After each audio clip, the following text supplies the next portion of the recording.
My mother made me sign a temporary power of attorney, sold my two cars for $85,000, and said it was compensation for the 9 months she carried me in her womb. The bank document trembling in my hands, while manager Carla explained with a compassionate but professional voice that two substantial transfers totaling $85,000 had been processed from my checking account to my own mother Marta's account, using a power of attorney that I supposedly had signed 3 weeks earlier, authorizing her to conduct financial transactions in my name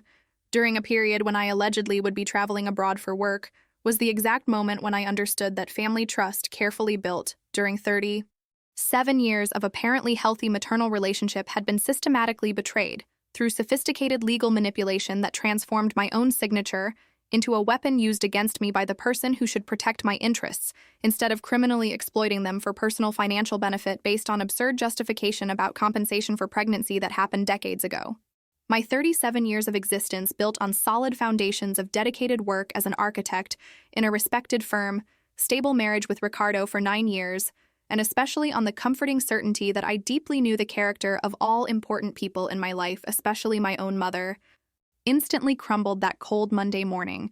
when I sat in the upholstered chair in the bank manager's office, slowly processing the meaning of those mysterious transfers that had substantially emptied my savings account,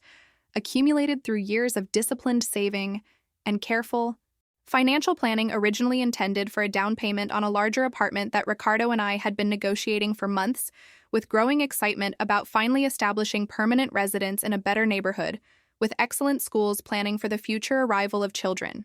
The scene that gradually materialized through Carla's technical explanations about banking procedures, legal documentation presented by authorized attorney, and especially about the impossibility of reversing already completed transactions without complex legal proceedings that could take months or years to resolve satisfactorily, had the surreal quality of a waking nightmare, where objective reality became progressively distorted, revealing hidden layers of family betrayal that my rational mind resisted accepting, even when confronted with irrefutable documentary evidence printed on official bank letterhead showing exactly when, how, and why my money had mysteriously disappeared from my account, protected by passwords that theoretically only I knew, but that apparently my mother had managed to access through a power of attorney that I absolutely did not remember having consciously signed.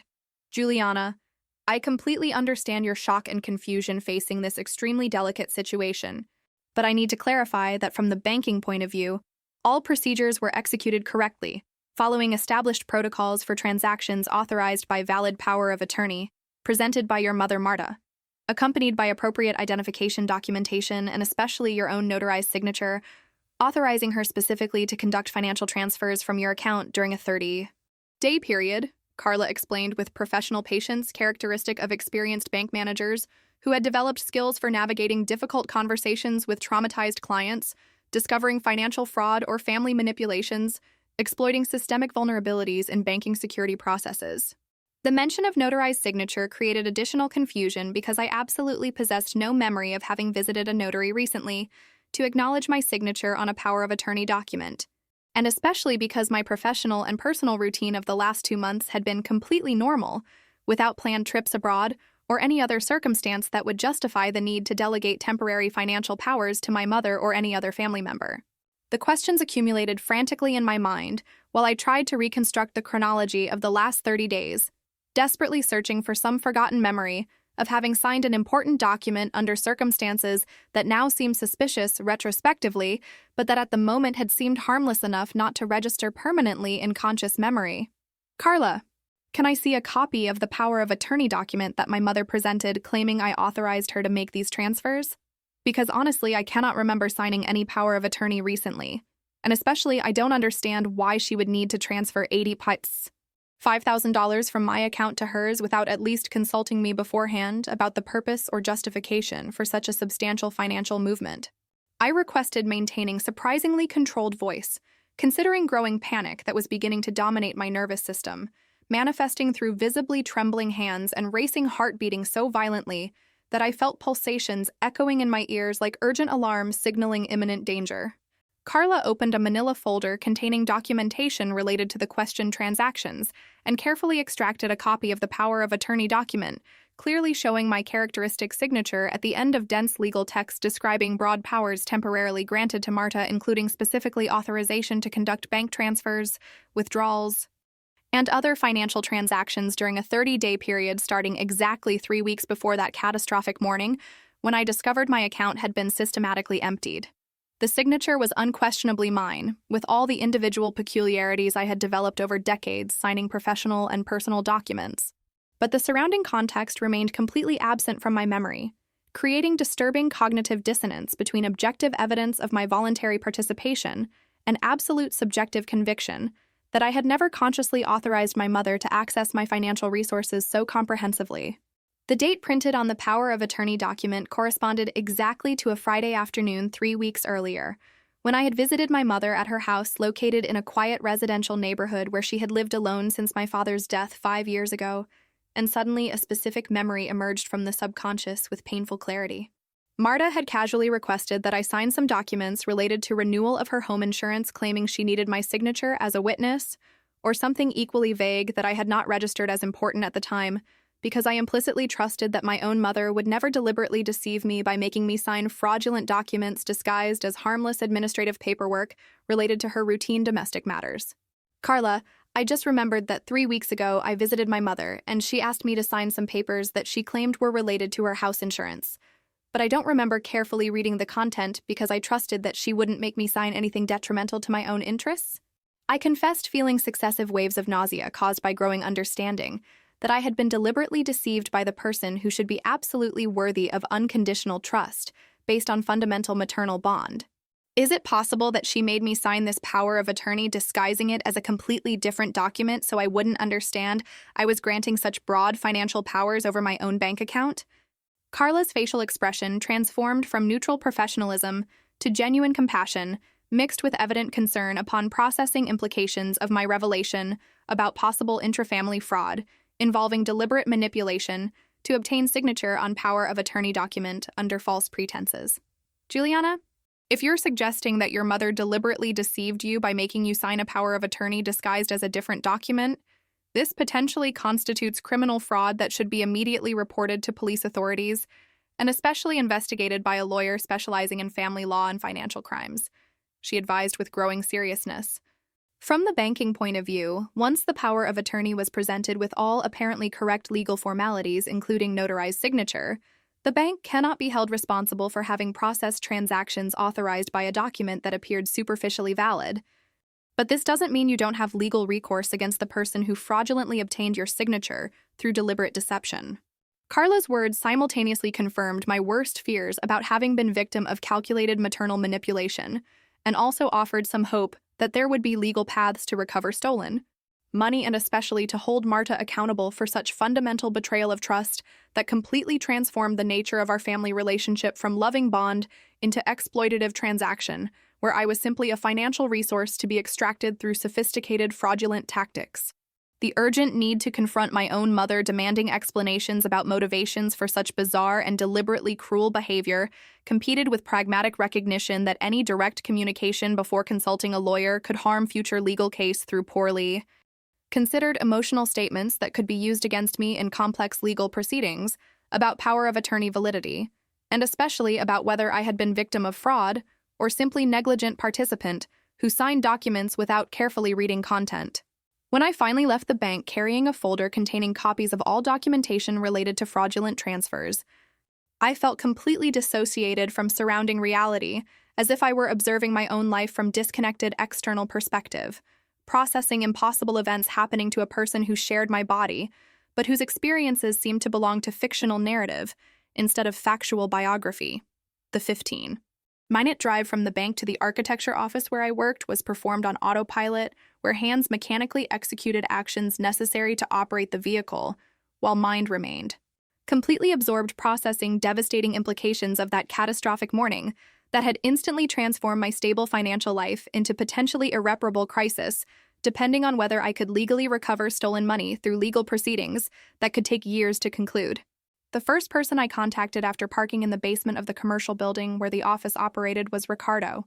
my 40-year-old husband working as a mechanical engineer at a manufacturing company, calling his cell phone with hands still visibly trembling from adrenaline of traumatic discovery that continued reverberating through my nervous system like persistent electric shock. Ricardo, I need to tell you something absolutely incomprehensible that I just discovered at the bank, and that will completely change our family's financial situation. I began with a voice that betrayed conflicting emotions of anger, confusion, and especially profound betrayal. My mother used a power of attorney she made me sign deceptively 3 weeks ago to transfer $85,000 from my account to hers, and when confronted by the manager about the purpose of those transfers, she apparently claimed it was compensation for 9 months of pregnancy, or something equally absurd according to notes that Carla showed me. The shocked silence on the phone line for seconds that seemed eternal was finally interrupted by Ricardo's voice, loaded with absolute disbelief, processing information so bizarre it seemed extracted from a dramatic movie script, instead of possible reality in an apparently functional family. Juliana, are you telling me that your own mother fraudulently obtained your signature on a power of attorney document, disguising it as paperwork related to her home insurance, used that document to steal $85,000 from your account, which was practically all our savings intended for down payment on the new apartment, and then justified that theft claiming you owed compensation for her carrying you during pregnancy 37 years ago? He summarized with a tone that mixed growing fury with genuine confusion about possible motivations for such inexplicably cruel and calculated maternal behavior. The verbal confirmation of that impossible narrative made it simultaneously more real through explicit articulation, and also more surreal because hearing another person summarize events in clear language revealed fundamental absurdity of the situation, where mother deliberately steals from own daughter using justification that completely inverted normal parental obligations, suggesting that children owe financial compensation to parents simply for having been conceived and born, as if existence were commercial transaction instead of unconditional relationship. Ricardo, I know it seems completely insane, and part of me keeps hoping to wake up discovering it was all an elaborate nightmare. But bank documentation is unequivocal, showing exactly when transfers were processed, using power of attorney with my authentic notarized signature.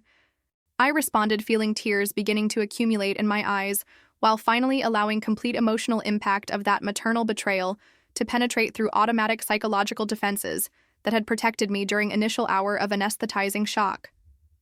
Ricardo remained briefly silent, mentally processing next practical steps we would need to take immediately to protect our remaining financial interests, and especially to initiate legal processes recovering stolen money and holding Marta criminally accountable for deliberate fraud against own daughter. Juliana, I'm leaving work right now and meeting you at the office to talk personally about this situation, and especially to immediately call a lawyer specializing in family fraud that my colleague Mauricio recommended a few months ago when his family faced similar problem involving uncle who had stolen inheritance through falsified documents. He declared with determination, characteristic of his analytical personality, focused on practical solutions during crises. Don't talk to your mother until we consult legal professional about how to proceed, because any direct communication can harm future case if she records conversations or distorts your statements out of context. Ricardo's warning about avoiding direct confrontation with Marta before establishing appropriate legal strategy was rationally sensible but emotionally frustrating because significant part of me desperately wanted to immediately call my mother, demanding explanations about motivations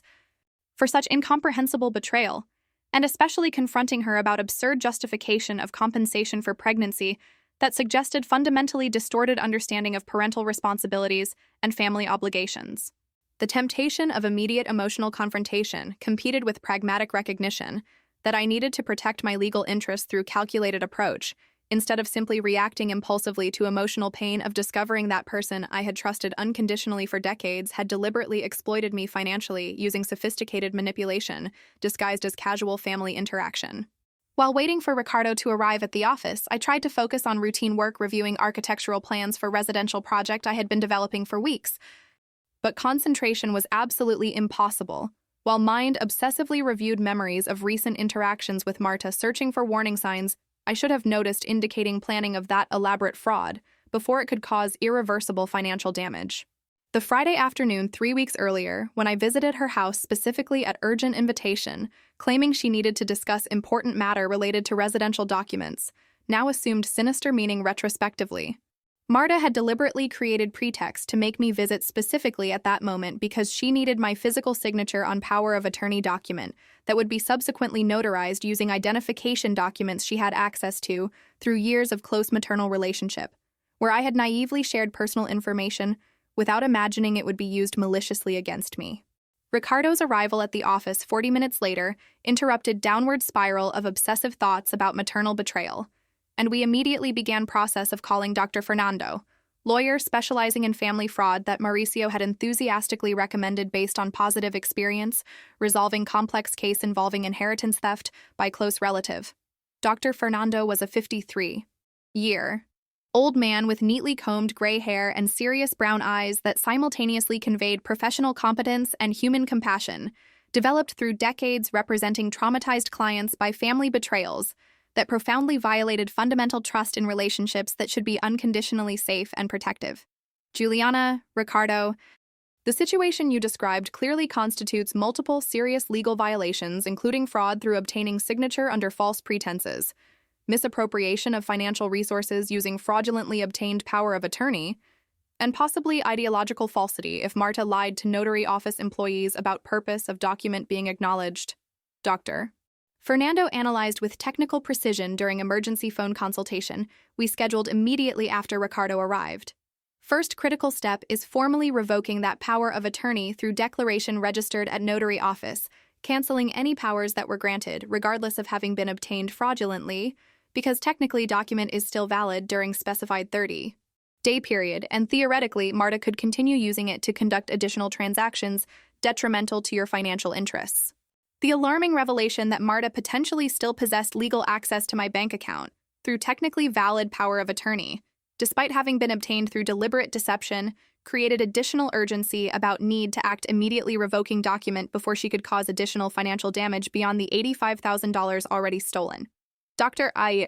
Fernando instructed us to visit notary office immediately that same afternoon to register formal revocation of power of attorney, and especially to obtain sworn statement explaining circumstances under which signature had been obtained through false representation about nature of document being signed, establishing legal foundation for future criminal proceedings against Marta for deliberate fraud.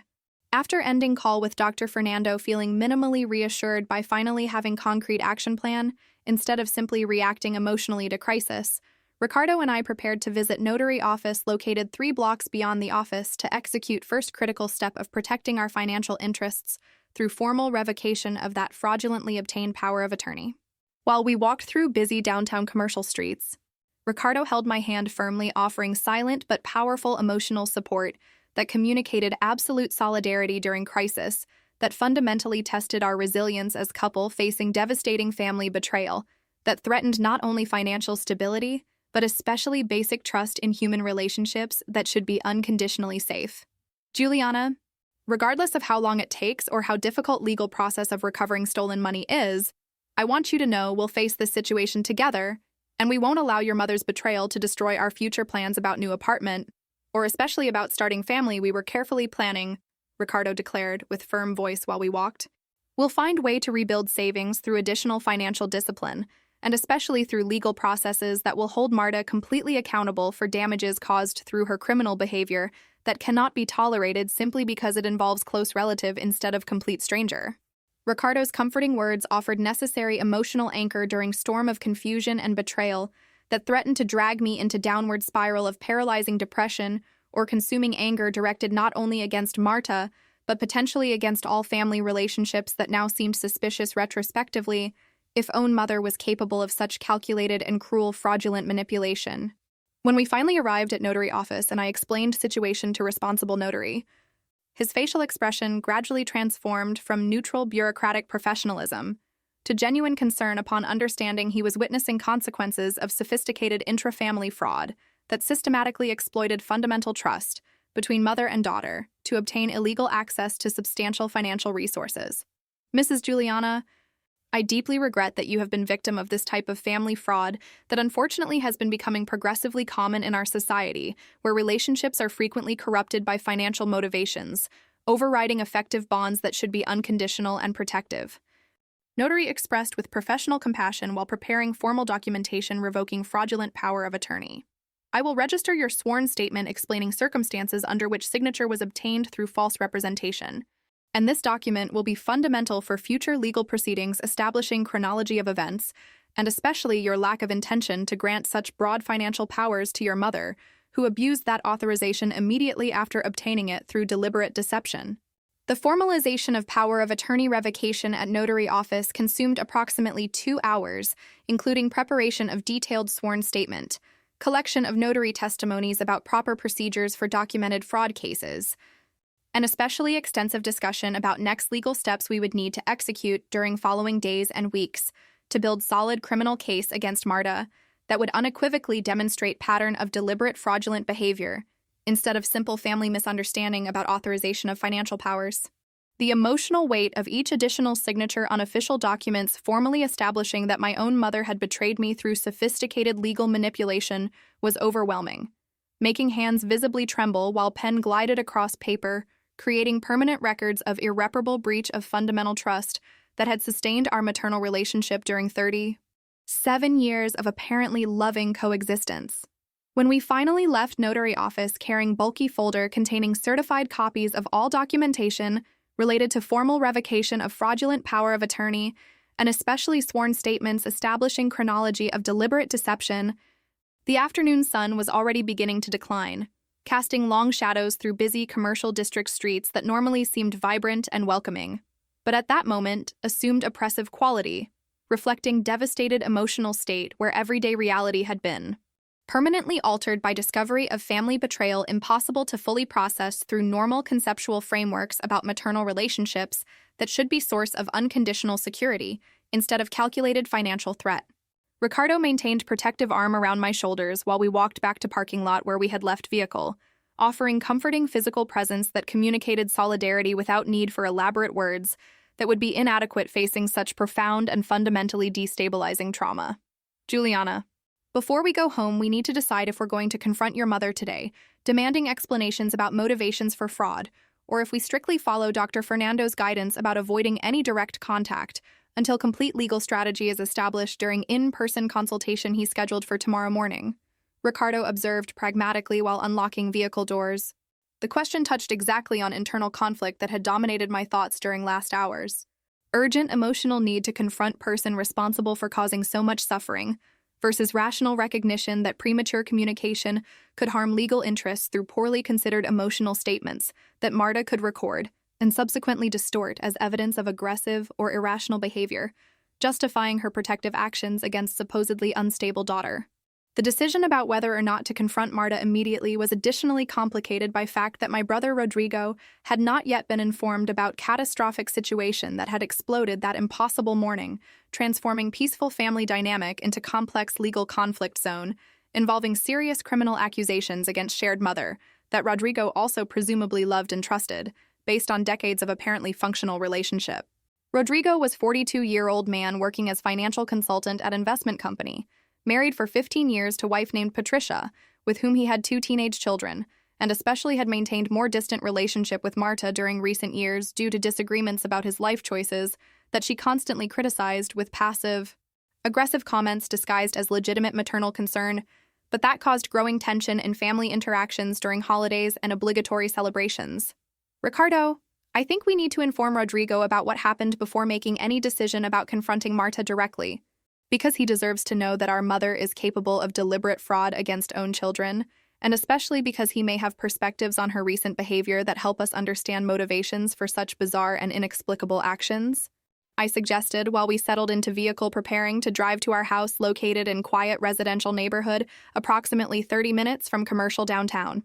Ricardo immediately agreed, recognizing that Rodrigo not only had right to be informed about criminal character of shared mother, but also could potentially provide valuable information about Marta's mental state or financial circumstances that could partially explain why she had chosen that specific moment to execute elaborate fraud stealing substantial amount from daughter using absurd justification about compensation for pregnancy. The phone call to Rodrigo was made during return trip home, with phone connected to vehicle audio system, allowing both Ricardo and me to participate in difficult conversation about revealing maternal betrayal to brother, who would probably be equally shocked and confused upon discovering Marta's capacity for sophisticated fraudulent manipulation.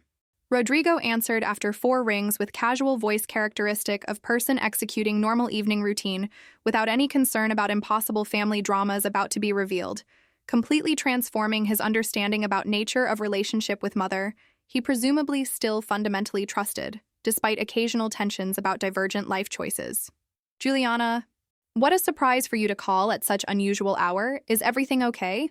Did some family emergency happen that needs immediate attention? Rodrigo asked with nascent concern, detectable in tone of voice, suggesting some intuitive instinct about serious nature of unscheduled call. The irony of his question about family emergency was painful, considering we were about to inform him about maternal betrayal that definitely qualified as emergency, but of completely different type than he probably imagined, based on previous experiences with conventional family crises involving health problems or accidents instead of deliberate financial crimes perpetrated by parental figure against own descendants. During following 20 minutes, I meticulously recounted entire sequence of events starting with morning discovery at bank, continuing through confirmation that power of attorney had been fraudulently obtained during deceptive visit 3 weeks earlier, and culminating with formal revocation at notary office, accompanied by sworn statements establishing foundation for future criminal proceedings against Marta for multiple legal violations, including deliberate fraud and misappropriation of substantial financial resources using powers obtained through false representation about nature of documents being signed. Rodrigo remained in absolute silence during entire detailed narrative, only occasionally emitting sounds of disbelief or confusion, processing information so bizarre it seemed extracted from fictional script instead of factual biography of apparently normal and functional family. Juliana, are you telling me that our mother deliberately deceived you by making you sign power of attorney disguised as document related to her home insurance? Used that legal power to steal $85,000 from your bank account, which was practically all your and Ricardo's savings intended for new apartment? And then when questioned about purpose of those massive transfers, claimed it was compensation for 9 months of pregnancy, as if children should literally pay mothers for having been conceived and born? Rodrigo summarized with voice that mixed absolute incredulity with growing fury. This makes absolutely no rational sense based on any normal framework about family relationships or parental obligations, and especially suggests that Marta is experiencing some kind of severe psychological breakdown or malicious external influence that convinced her of completely distorted narratives about her rights over financial resources of independent adult children. Rodrigo's analysis echoed exactly speculations that Ricardo and I had briefly discussed about possible explanations for such inexplicable behavior: age-related cognitive decline, previously undiagnosed psychological disorder, or influence of external groups promoting toxic narratives about parental rights that fundamentally distorted appropriate understanding of healthy family relationships based on unconditional love instead of calculated financial transactions. Rodrigo remained silent, processing implications for few moments, before revealing surprising information that cast new light on Marta's possible motivations for deliberate fraud against me. Juliana, I need to tell you something that may be relevant to understanding what motivated this insane behavior from our mother. Rodrigo began with evident hesitation, suggesting reluctance to share potentially damaging information about maternal figure, despite recent crimes she had committed against sister. About 4 months ago, Marta called me asking for loan of $50,000, claiming she was facing temporary financial difficulties related to bad investments that had generated substantial losses. But when I questioned about specific details of those investments to evaluate if I could help recover losses through my professional experience as financial consultant, she became extremely defensive and evasive, refusing to provide any concrete information about nature of financial problems she claimed to be facing. Eventually, I refused to lend money without completely understanding what it would be used for, and she became visibly irritated with me, accusing me of being ungrateful son who refused to help mother during moment of genuine need. Rodrigo's revelation about previous request for substantial loan accompanied by defensive behavior when questioned about details strongly suggested that Marta had been experiencing significant financial problems during months prior to fraud against me, and especially that she had first tried to obtain resources through conventional methods, requesting loan from son, before eventually resorting to fraudulent tactics, stealing from daughter, using deceptively obtained power of attorney. The chronology revealed by Rodrigo also partially explained why Marta had chosen to victimize me instead of him. After his refusal to lend money without adequate justifications, she apparently had decided it would be easier to deceive me, obtaining direct access to my financial resources through sophisticated legal manipulation, instead of continuing to try convincing skeptical son working professionally with finances, who would likely detect inconsistencies in any fabricated narrative about urgent financial needs. Rodrigo, the information you just shared is absolutely crucial for understanding Marta's motivations, and especially for building legal case demonstrating pattern of behavior where she systematically tried to obtain access to financial resources from multiple children through different tactics, including direct loan requests, followed by elaborate fraud when conventional methods failed. I observed while my analytical mind began organizing chronology of events revealing progressive planning instead of isolated impulsive action. Do you have records of that phone call 4 months ago where she requested $50,000, texts, emails, or any documentation proving she was actively seeking substantial amounts of money from multiple family members during period preceding fraud against me? Rodrigo confirmed he had saved some text messages exchanged with Marta during subsequent period to that phone call, where she continued subtly pressuring him about loan using emotional manipulation tactics, including references to sacrifices she had made raising us during childhood, and especially suggestions that financially successful adult children had moral obligation to reciprocate parental support through financial assistance during moments of difficulty. The messages Rodrigo described clearly demonstrated pattern of distorted thinking, where Marta had internalized narrative about children owing financial compensation to parents for upbringing received. Exactly same absurd logic she had subsequently used justifying theft of my $85,000 as compensation for 9 months of pregnancy. Rodrigo, I need you to forward all those messages and any other relevant communication immediately to me and especially to Dr. Fernando, the lawyer we're consulting about criminal proceedings against Marta. Because this documentation establishes crucial context showing that fraud against me was not isolated incident, but rather part of systematic pattern of trying to extract financial resources from children using progressively more elaborate justifications and eventually resorting to criminal methods when conventional emotional manipulation tactics didn't produce desired results. I requested with growing urgency, recognizing substantial evidentiary value of those previous communications. Rodrigo immediately agreed, also offering to formally testify about problematic interactions with Marta during recent months if that testimony would be useful for legal proceedings we were initiating against her. The conversation with Rodrigo continued for another 15 minutes while we discussed coordinated strategies about how to deal with Marta during immediately subsequent period, including crucial decision about whether we would confront her directly demanding explanations before formal legal proceedings began or maintain complete distance following Dr. Fernando's guidance about avoiding any communication that could be recorded and subsequently distorted. Rodrigo suggested intermediate approach where he would serve as intermediary contacting Marta to request urgent family meeting where she would be simultaneously confronted by both children, demanding explanations about fraudulent behavior and especially about current mental state that could justify formal psychological evaluation before proceeding with criminal accusations against person potentially experiencing cognitive decline or psychological disorder compromising judgment.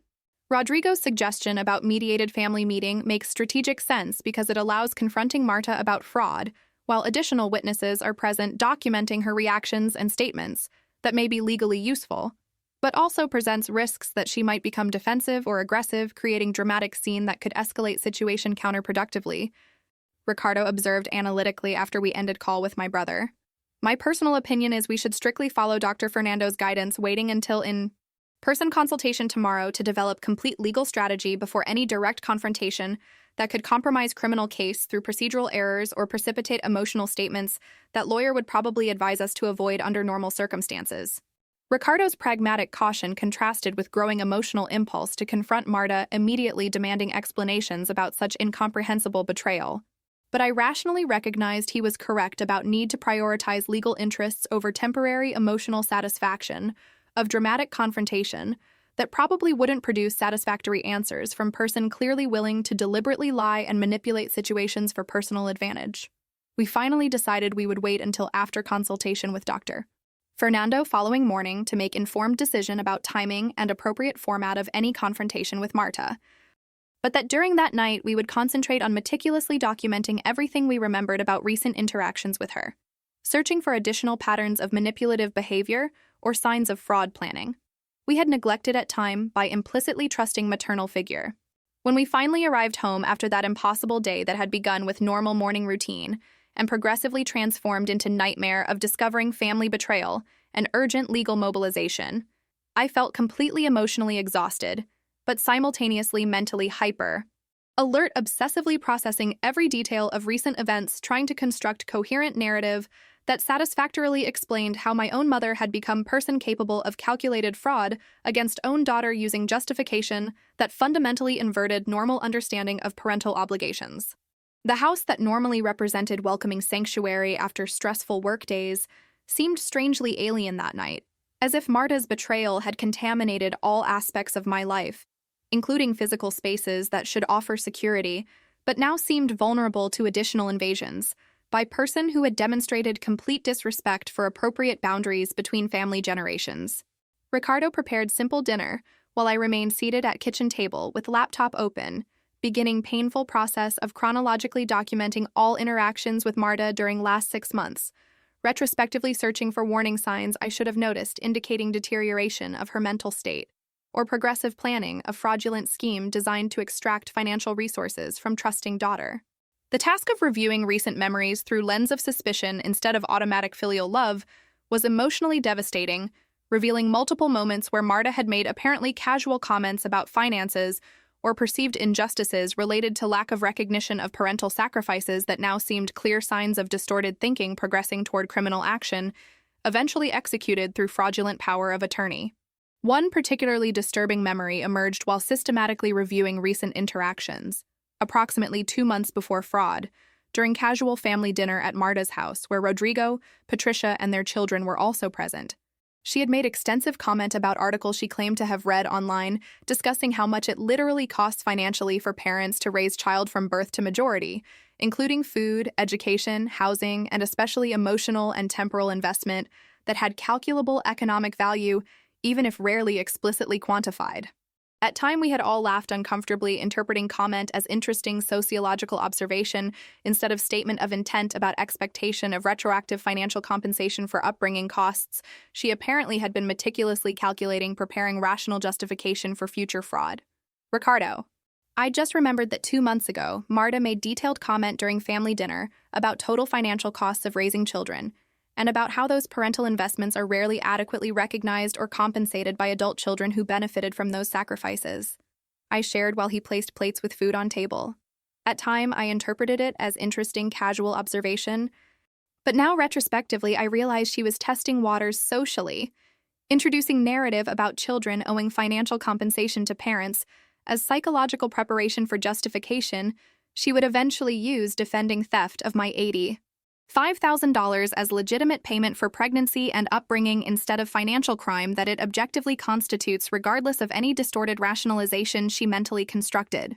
The observation about Marta potentially planning fraud for months through gradual introduction of justificatory narratives in casual family conversations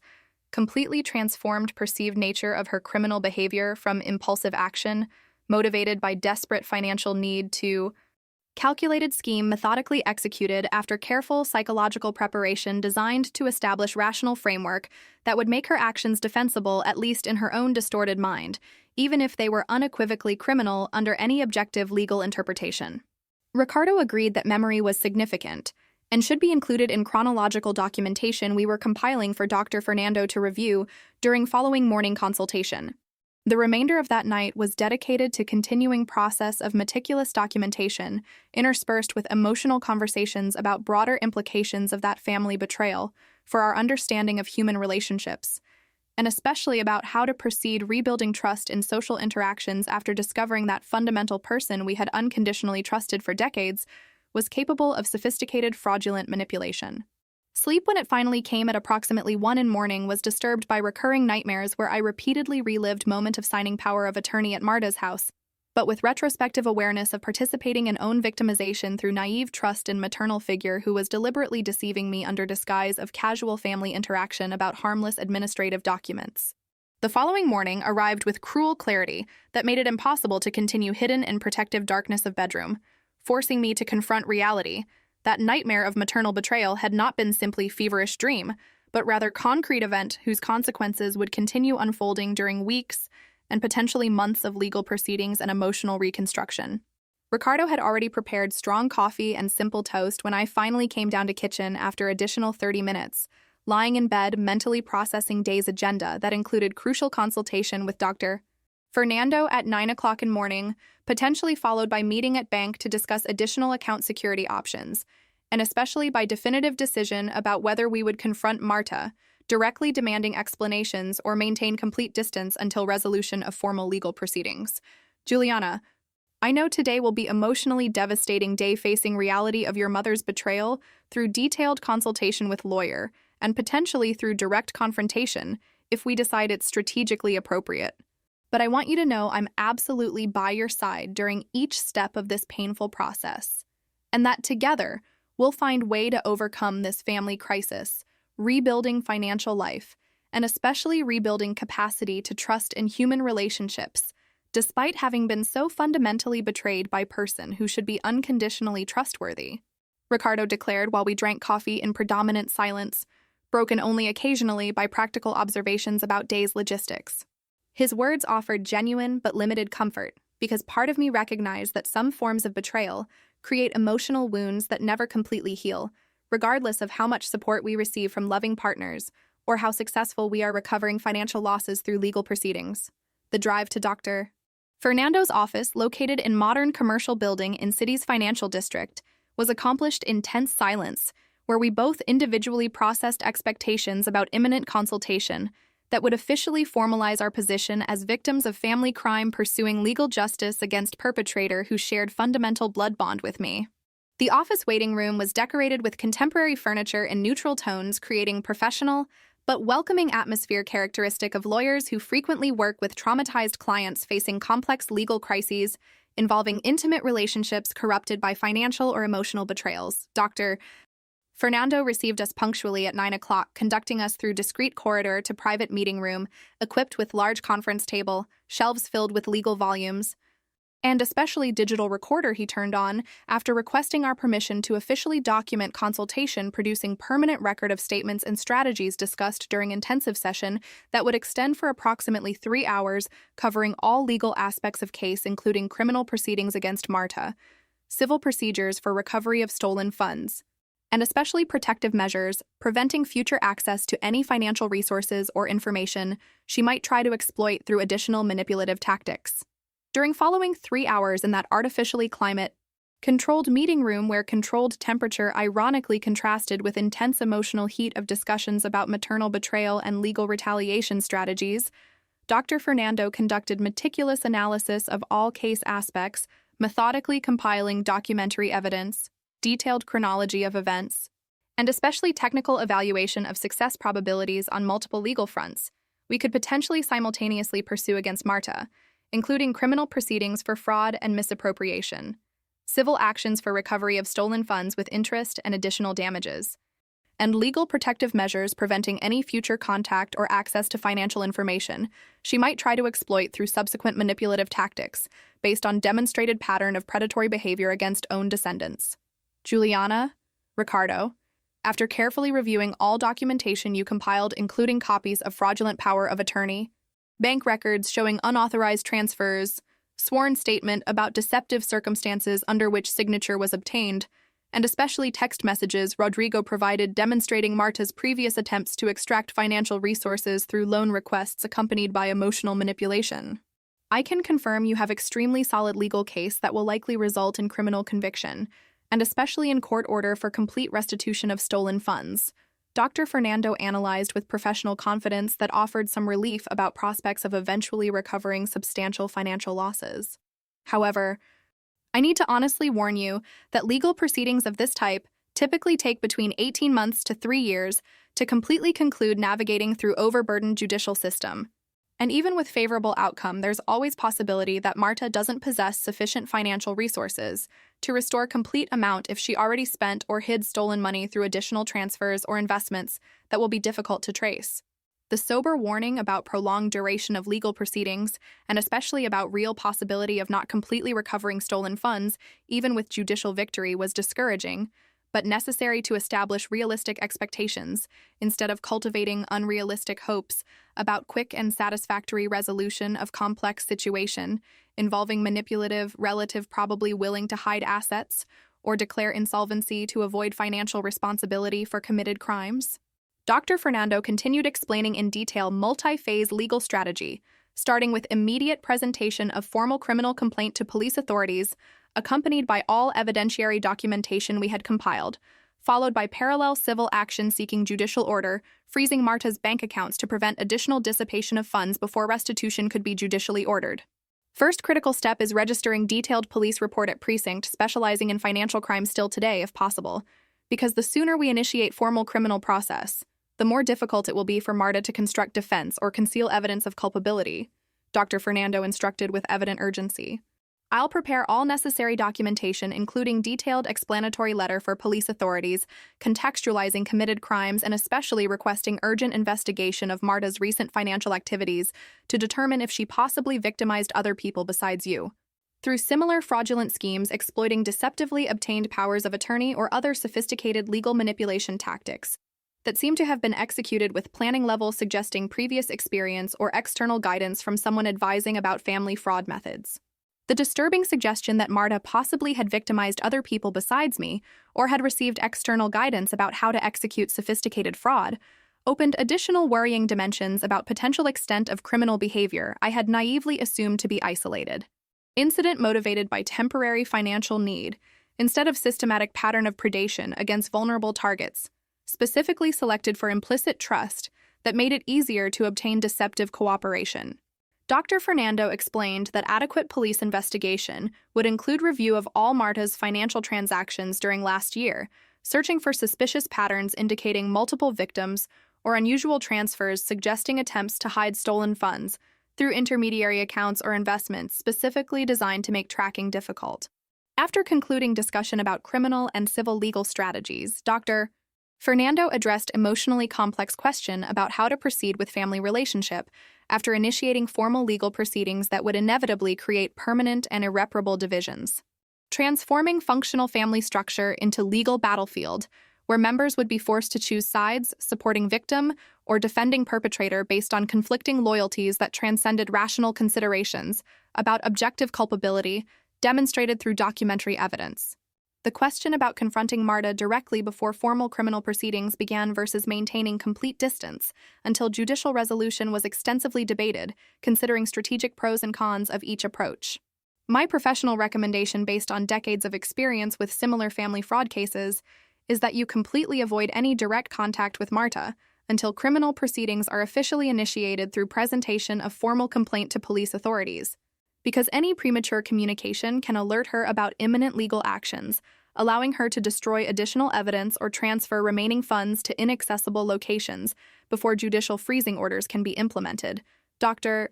Fernando firmly advised with characteristic of experienced lawyer who understands emotional temptations of clients seeking dramatic confrontation, but recognizes strategic necessity of prioritizing legal interests over temporary emotional satisfaction. Additionally, any direct contact creates opportunity for Marta to record conversations out of context or provoke emotional reactions she could subsequently use, constructing defense based on allegation that you're vindictively persecuting her instead of simply seeking appropriate legal justice for objectively committed crimes. Dr. Fernando's pragmatic guidance about avoiding direct confrontation was rationally sensible, but emotionally frustrating, because significant part of me still desperately wanted opportunity to personally confront Marta, demanding explanations about motivations for such incomprehensible betrayal and especially about how she had morally rationalized behavior that so fundamentally violated basic parental obligations, substituting unconditional love for calculated financial exploitation, justified through distorted logic about compensation for pregnancy. Ricardo immediately agreed with Dr. Fernando's recommendation, recognizing wisdom of prioritizing legal strategy, effectiveness over emotional needs for confrontation, that probably wouldn't produce satisfactory answers from person, demonstrably willing to lie and manipulate situations for own advantage. When we finally left Dr. Fernando's office around noon carrying bulky folders containing copies of all legal documentation prepared during intensive consultation, including drafts of formal criminal complaint, initial petition for civil action of funds recovery, and especially formal letters that would be sent to Marta through official channels notifying her about legal proceedings initiated against her, I felt simultaneously empowered by finally having concrete action plan, and also deeply sad about inevitability of permanent rupture of maternal relationship that had been fundamental to my identity for 30 7 years, even though that relationship had been partially based on illusions about character of person who revealed herself capable of calculated betrayal. When financial motivations overrode effective bonds I had naively assumed to be unconditionally protective. The drive to precinct specializing in financial crimes located in austere government building in city's administrative center was accomplished with renewed determination focused on executing first critical step of legal strategy through registering detailed police report officially formalizing my position as victim of multiple crimes committed by close relative exploiting implicit trust to obtain fraudulent access to substantial financial resources. The precinct was functional but worn space decorated with generic government furniture and especially populated by employees who demonstrated that particular combination of bureaucratic professionalism and limited human compassion characteristic of people who daily process multiple cases of financial betrayals, becoming partially desensitized to individual suffering of victims who continuously parade through that overburdened system, seeking legal justice for crimes that frequently remain unpunished due to limited resources for adequate investigation. The process of registering detailed police report consumed approximately 2.5 hours, including multiple repetitions of complete narrative about fraud for different employees, each collecting specific aspects of information necessary to appropriately categorize committed crimes within established bureaucratic frameworks, attach evidentiary documentation to digital registration systems, and especially evaluate relative urgency of case compared with hundreds of others awaiting investigation by limited team of detectives specialized in financial frauds. The experience of transforming personal trauma into bureaucratic data, processed through standardized forms and impersonal computer systems, was simultaneously cathartic through official validation of victimization, and also alienating through reduction of complex emotional suffering to abstract legal categories that captured objective facts but completely lost human dimensions of betrayal by fundamental maternal figure. Mrs. Juliana? Your case will be forwarded to Family Fraud Investigation Team that will conduct preliminary analysis during next 2 weeks to determine viability of criminally prosecuting your mother, Marta, based on documentary evidence you provided, and especially on probability of achieving conviction, considering particular challenges of cases involving technically valid powers of attorney, even if obtained through false representation about nature of documents being signed. Responsible detective explained with tone that mixed objective professionalism with implicit skepticism about success chances in judicial system, frequently reluctant to criminalize family disputes that could be interpreted as civil misunderstandings instead of deliberate criminal frauds. Meanwhile, I strongly recommend you consult lawyer about obtaining protective judicial order, preventing your mother from having any contact with you, or accessing any additional financial information she might try to exploit through subsequent manipulative tactics. The mention of protective order as necessary measure for personal safety against own mother was simultaneously comforting through official validation of real threat and also deeply disturbing through formalization of irreparable rupture of family relationship that should have been source of protection instead of danger requiring legal governmental intervention. Ricardo and I thanked detective for professional assistance and left precinct feeling minimally satisfied for having completed first crucial step of legal strategy, but also emotionally exhausted by accumulated trauma of repeatedly reviewing details of maternal betrayal for multiple employees during prolonged bureaucratic process of official registration of crimes committed against me.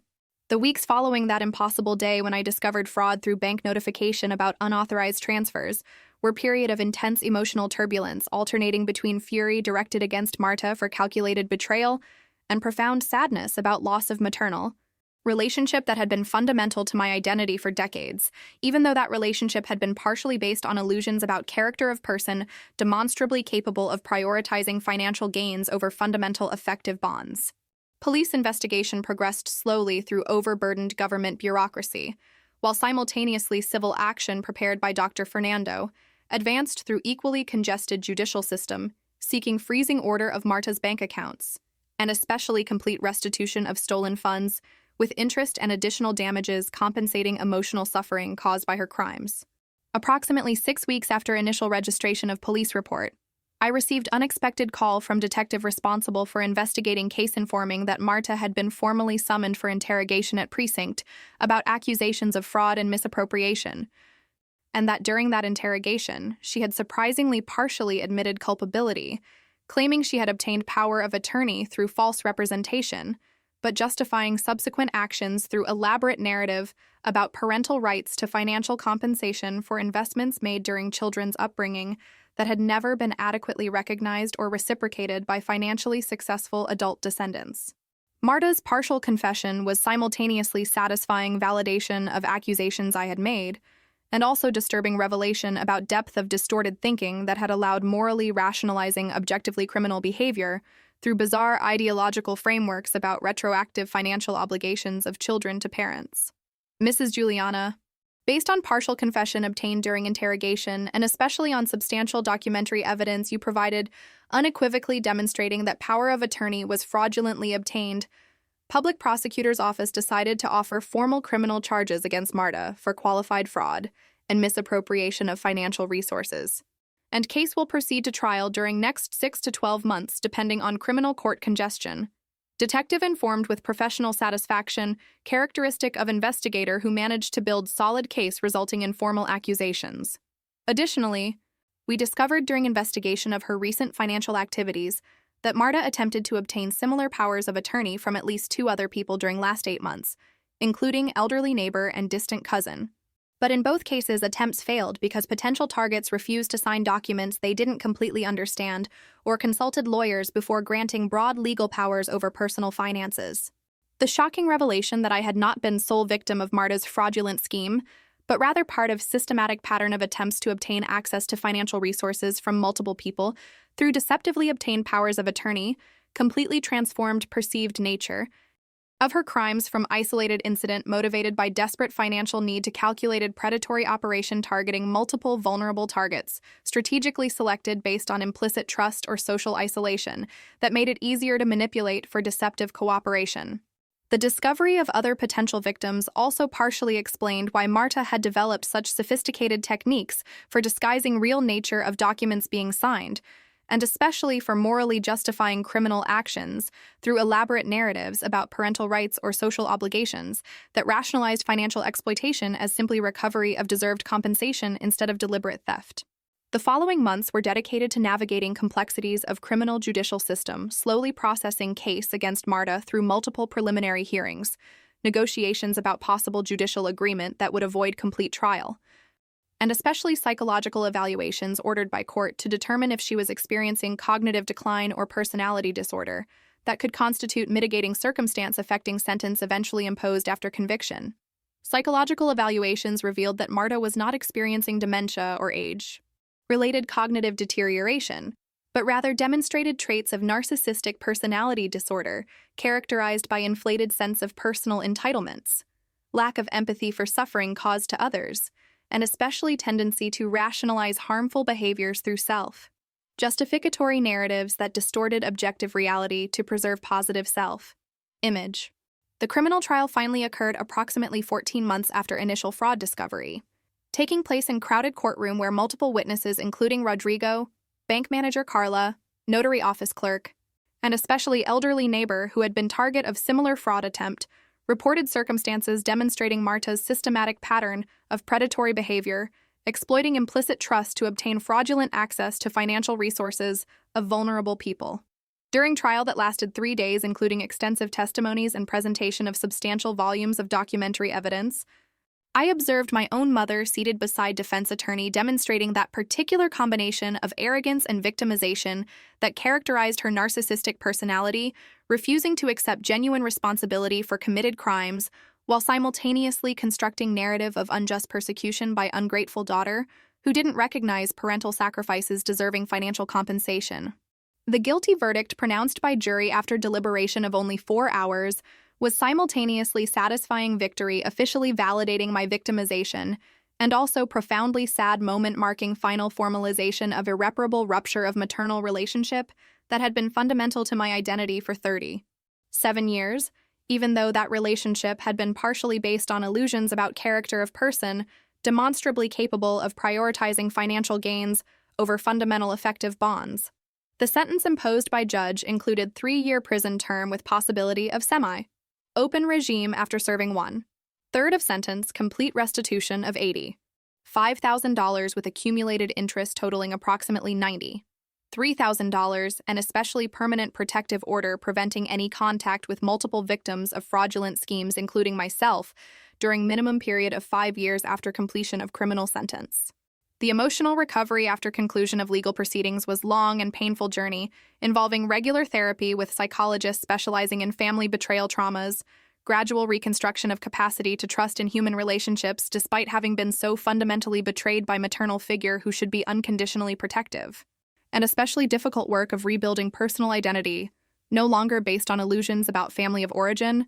but rather founded on chosen relationships with Ricardo, and friends who demonstrated genuine loyalty during impossible crisis. Rodrigo and I developed significantly closer fraternal relationship through shared experience of collectively processing maternal betrayal, and especially through mutual recognition that true family is defined by consistent behaviors of love and respect instead of simply by blood bonds that can be easily corrupted by financial motivations or distorted ideologies about intergenerational obligations. Approximately 2 years after that impossible day when I discovered fraud through bank notification about mysterious transfers, I finally felt I had achieved some sense of peace about situation that had exploded so dramatically in my peaceful life,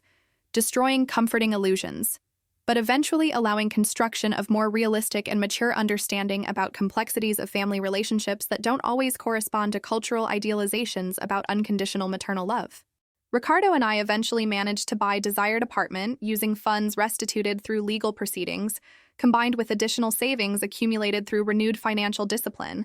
and especially finally began seriously planning to start own family, creating parental relationships based on genuine love, instead of transactional expectations of future financial compensation. The most important lesson I learned through that devastating experience was that betrayal by close people can paradoxically strengthen instead of completely destroying when appropriately processed through therapy, support of genuine relationships, and especially through refusal to allow one individual's actions to completely define future capacity to trust and love. Marta remained a distant figure serving criminal sentence and especially absent from my daily life through legal protective order. But memories of her were no longer exclusively dominated by betrayal trauma, but rather included compassionate recognition that she was fundamentally psychologically ill person, incapable of forming genuinely loving relationships due to personality disorders that distorted perceptions about appropriate family obligations, transforming effective bonds into calculated financial transactions based on distorted logic about deserved compensation. Did you enjoy Juliana's story? Then subscribe to the channel, leave your like, and comment where you're watching from. Oh, and there's another story waiting for you here on screen. Click there and I'll wait for you.